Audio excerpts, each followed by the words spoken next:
Hey everybody, I know a lot of you have been asking when the next part of Filmation's Ghostbusters, Part 2, about the action figures is going to launch. And I wanted to let you know the reason for the delay. As you can probably hear from my voice, I've gotten kind of a cold and I'm a little under the weather. And when we do those feature pieces, I want to make sure that I'm at my best and that we're delivering our A game for you. But I wanted to give a video update this week. So I decided that what I would do, since it's the season and it's appropriate, I thought I would talk about Christmas memories. I think we all have awesome Christmas memories from the 80s. There was no better time to have packages wrapped under the tree. And because I was feeling a little disheveled and my hair's not exactly perfect, it's almost like Christmas morning. So I thought this would be an appropriate style for this particular video. But I wanted to share my Christmas memories with you and then get your comments and memories on your own. I was looking back through an old photo album and I realized that my parents, like so many parents in the 80s, didn't really know how to use a camera. And so the only time they took pictures were at the holidays. And so all of my childhood photo albums are just Christmas 80, Christmas 81, Christmas 82, Christmas 83. You get the picture. Uh, and they also failed to capture everything I got that Christmas. They would take pictures of me with dumb stuff like like a drawing easel, but they wouldn't take a picture of me with my Y-wing fighter or anything like that. So I have the memory of it, but I have no photographic evidence to back it up. So I just kind of wanted to go through a few years of Christmases with you and then see how yours matched up. So why don't we start with Christmas 81? This is the first photo evidence I have of really having a Christmas where I was clearly interested in something and asking for something specific. Christmas 81 was the Dukes of Hazzard Christmas. I got the Bo and Luke Mego dolls. I got the playset, which you can see right here, the Dukes of Hazzard playset. This is not my original childhood playset. This is one I reacquired. Uh, the playset was made out of cardboard, and you would slot it together, and so they really didn't survive. This one's never been used, which is awesome. I also received the Dukes of Hazzard Barn Busters, which was a kind of wild wind-up thing where this wind-up General Lee would go flying through this barn and knock over, barrels and knock over, wooden planks and everything. You can actually see a picture of that set on our Facebook page if you go to the albums. There's a Dukes of Hazzard album. And then, I got things like, Underoos, Hungry Hungry Hippos, things like that. But it really was a Dukes of Hazzard Christmas. And I found evidence of it in the photos just off in the background from those photographs. It's pretty cool. 1982, I have no photographic evidence of that Christmas, which really bums me out because I would have liked to know. I think that was Hot Wheels Christmas. I think that's when I got the Stop and Go or Stow and Go. It's called the Stow and Go playset, which was the sort of suitcase that unfolded into a 2 or 3 tiered city.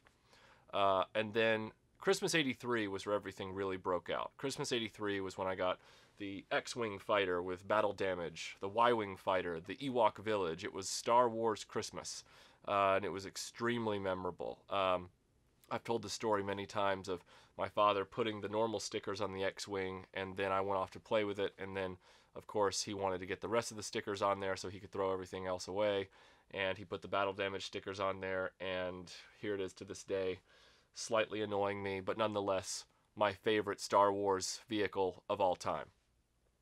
And then, the Ewok Village was fun for a while until I realized there had been a Death Star out. But Christmas 83 was an epic Christmas, and it was the first Christmas that I actively remember. 81 and 82, I only remember it through photographs, piecing it together. I don't have any actual memories of those Christmases. But 83, I actively remember that Christmas Eve and that Christmas morning. It was a good day. It was a really good day. Now, Christmas of 84 was the Transformers Christmas. Here's my Optimus Prime from when I was a kid. I also got Soundwave, which you saw me restore recently on another video. And I got Jetfire, who has been featured in a few videos unrelated to himself, namely the deformed Veritech video from way back. Um, But I also got another piece, which I've also featured in a video, and that was the Gi Joe Hovercraft. So I was starting to explore Hasbro in 1984, and I really got into the Transformers, and I got into the Gi Joes big time then. I'm not really sure why, because I was still actively buying Star Wars, but I think it had something to do with I saw a commercial for the Hovercraft, and it was amazing, and so I just had to have it because it was such a cool, big Millennium Falcon-like vehicle. And then we move on to 1985. 1985 was Voltron Christmas. Now, I do have good photographic evidence of this Christmas. This was when I got the Panache Place Voltron, which you can see over here. This is the same one from when I was a kid, and it was just the best Christmas ever. It was the most memorable Christmas, I think, that I can look back on. I carried that thing around with me all day, and amazingly, I hung on to all the pilots' helmets. I hung on to all the pilots. I hung on to all the lion blades except one. One went missing over a 30-year period, which is incredible, and I was able to replace that one lion blade easily. But I always kept the pilots and their lions after I got done playing with them, so I never lost any of the helmets. I didn't have really any of the other characters, so Voltron was always pitted up against stuffed animals and the Rancor and other monsters, and sometimes he teamed up with Luke Skywalker or the Gi Joes. So it was a great toy to have, and I cherish it to this day. I'll never get rid of it. You'll take it from my cold dead hands. But yeah, 1985 Christmas was amazing. Now the 1986 Christmas, I'm really not sure what it was about because I don't have any photographic evidence to show me what we got in 1986. I can't remember, which is kind of frustrating. I'm pretty sure 1987 was Captain Power Christmas because we got this whole bevy of Captain Power stuff. We got the Phantom Striker and Captain Power's fighter, which is right here. We got the majority of the action figures, and we got I believe two or three of the VHS interactive video cassettes, and we ran through those endlessly playing with our Captain Power stuff that year. I'm pretty sure that was 1987. And so 1986 is fuzzy. I don't recall, unless these came out in 1986 and the show came out in 87, but I'm going to have to go back and look and figure that out because I don't have any photos to support it either way. And then sometime around 88 or 89, and I can't remember which year that was either, we received these, the Hasbro Flying Fighters. If you don't remember these, they were a sort of answer to the Top Gun Iron Eagle craze of the late 80s. And the idea was that you had the missile launcher / machine gun handle on the back of this fighter plane. The fighter plane was just a plastic fighter plane with removable missiles like a Gi Joe vehicle, just scaled down. But when you would turn this sound box on, it had kind of a speaker here, and then you would put some batteries in here, and then you would turn it on via a switch on the back. Oh, it's on the side right here. There's a switch right here at the base of this joystick. It would start the engine noise, and then in a very delightfully primitive fashion, very 80s, if you had it level, the engines would sound one way. If you pulled it up like this, the engines would sound like they were ascending, and then if you had it downward, the engines would sound like they were diving.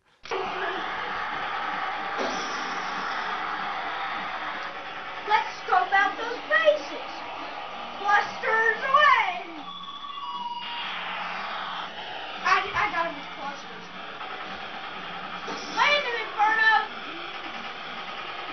Jeez, look out.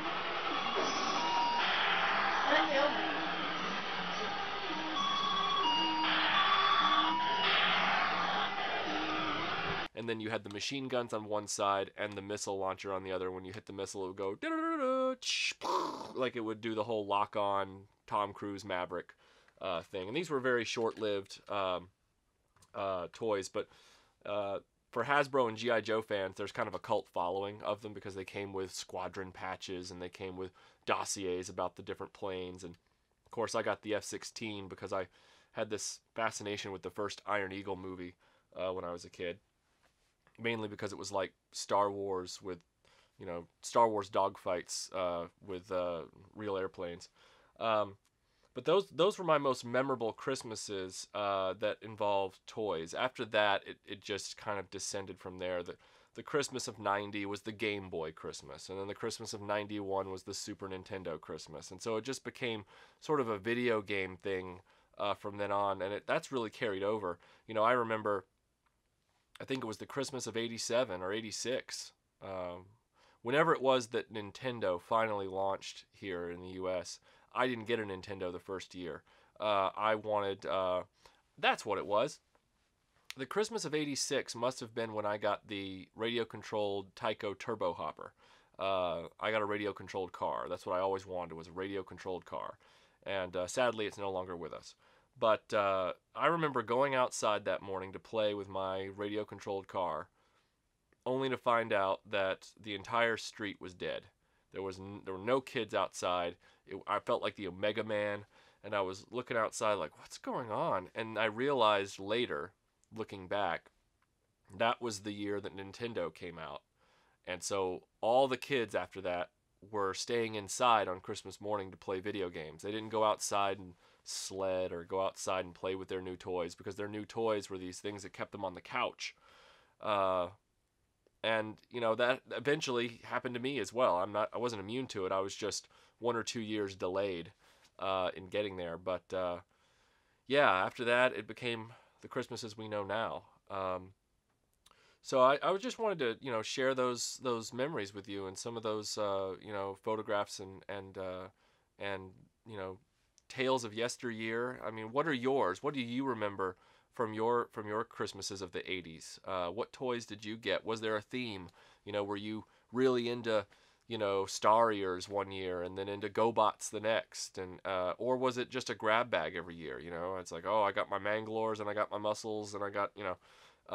Let me know, because I'd be interested to hear what your Christmases were like from the best decade ever. So thanks for watching this video, and the next video will be Filmation Ghostbusters Part 2.